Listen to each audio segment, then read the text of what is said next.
Twitter के बाद अब फेसबुक और इंस्टा के वेरीफाइड अकाउंट के लिए भी शुल्क देना पड़ेगा। फेसबुक और इंस्टा की पेरेंट कंपनी मेटा ने भारत में शुल्क लेकर अकाउंट वेरिफिकेशन प्रक्रिया शुरू कर दी है और एंड्रॉयड और आईफोन यूजर्स के लिए वेरिफिकेशन के 699 रुपये का शुल्क तय किया गया है। सर, क्या बताता है ये बदलाव?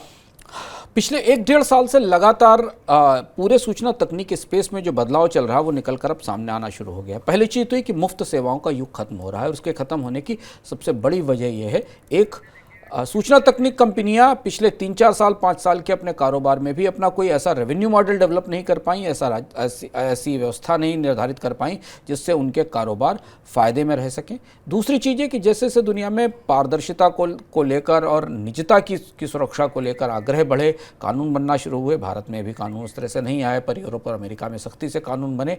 कंपनियां जिस डेटा का, हमारी आपकी निजी सूचनाओं का जो कारोबार करती थी उस पर लगाम लगी, कुकीज़ बंद किए गए, एक्सेस लिमिटेड की गई, सूचनाएं बेचने पर पाबंदी लगाएगी।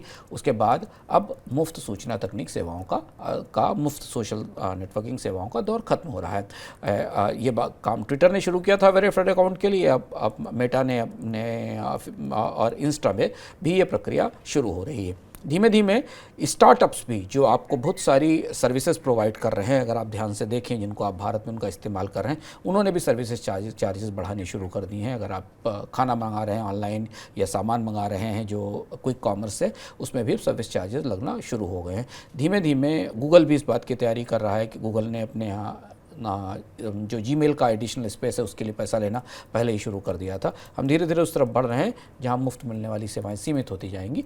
सूचना तकनीक सेवाओं के लिए भी और जो सोशल नेटवर्क सेवाएं भी, उनके लिए भी हमें पैसे देने पड़ेंगे, क्योंकि दुनिया की 2 सबसे बड़ी कंपनियां तो कम से कम प्राइसिंग के साथ आगे आ ही गई हैं।